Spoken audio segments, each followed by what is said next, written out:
जय श्री कृष्ण सा। आप सभी का मेरे चैनल पर स्वागत है। वह सभी को पापांकुशा एकादशी की हार्दिक शुभकामनाएं। आइए सुनते हैं पापांकुशा एकादशी की कथा। इस एकादशी के दिन इच्छित फल की प्राप्ति के लिए भगवान विष्णु की पूजा करनी चाहिए। इस दिन व्रत करने वाला अक्षय पुण्य का भागी होता है। जो मनुष्य कठिन तपस्या के द्वारा फल की प्राप्ति करते हैं, वह फल इस एकादशी के दिन क्षीर सागर में शेष नाग पर शयन करने वाले भगवान विष्णु को नमस्कार कर देने से मिल जाता है और मनुष्य को यम के दुख नहीं भोगने पड़ते।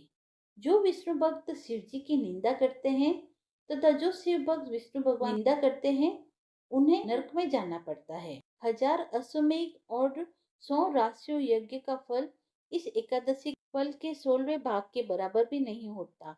अर्थात इस एकादशी के समान संसार में कोई अन्य व्रत नहीं है।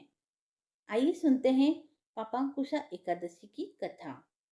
युधिष्ठिर ने पूछा, मधुसूदन, अब कृपा करके यह बतलाइए कि अश्विन मास के शुक्ल पक्ष में किस एकादशी की पूजा की जाती है। अश्विन के शुक्ल पक्ष में कौन सी एकादशी आती है, वो उसका नाम क्या है।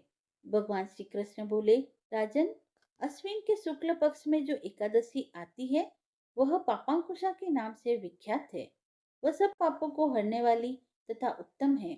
उस दिन संपूर्ण मनोरथ की प्राप्ति के लिए मनुष्य को स्वर्ग और मोक्ष प्रदान करने वाले पद्मनाभ संज्ञक मुझ वासुदेव का पूजन करना चाहिए।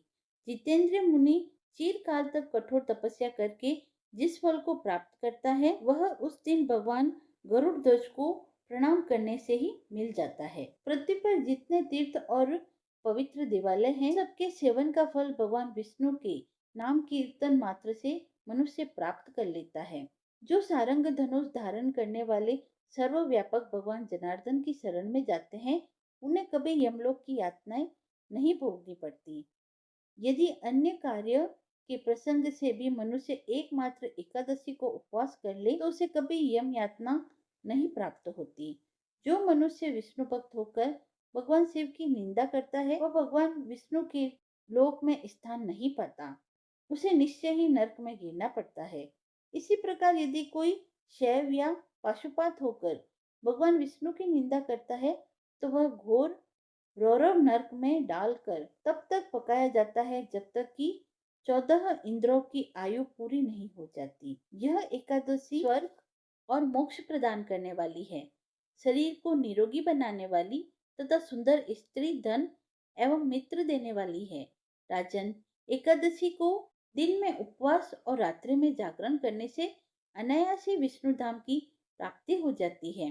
हे राजेंद्र, वह पुरुष मातृ पक्ष की 10, पिता के पक्ष की 10 तथा स्त्री के पक्ष की भी 10 पीढ़ियों का उद्धार कर देता है। एकादशी व्रत करने वाले मनुष्य दिव्य रूपधारी चतुर्भुज गरुड़ की ध्वजा से युक्त, हार से सुशोभित और पीतांबरधारी होकर भगवान विष्णु के धाम को जाते हैं। अश्विन के शुक्ल पक्ष में पापांकुशा का व्रत करने मात्र से ही मानव सब पापों से मुक्त हो श्री हरि के लोक में जाता है। जो पुरुष सुवर्ण, तिल, भूमि, गौ, अन्न, जल, जूते और छाते का दान करता है, वह कभी यमराज को नहीं देखता। नृपश्रेष्ठ दरिद्र पुरुषों को भी चाहिए कि वह यथाशक्ति स्नान दान आदि क्रिया करके अपने प्रत्येक दिन सफल बनावे। जो होम, स्नान, जप, ध्यान और यज्ञ आदि पुण्य कर्म करने वाले हैं, उन्हें भयंकर यातना नहीं देखनी पड़ती। लोक में जो मानव दीर्घायु, धनाढ्य, कुलीन और निरोगी देखे जाते हैं, वे पहले के पुण्यात्मा हैं। पुण्यकर्ता पुरुष ऐसे ही देखे जाते हैं। इस विषय में अधिक कहने से क्या लाभ। मनुष्य पाप से दुर्गति में पड़ते हैं और धर्म से स्वर्ग में जाते हैं।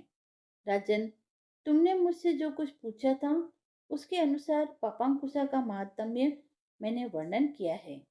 अब और क्या सुनना चाहते हो। पापांकुशा एकादशी की कथा समाप्त हुई। यदि आपको यह कथा पसंद आई हो, तो आप मेरे चैनल को लाइक, शेयर एंड सब्सक्राइब करें। धन्यवाद।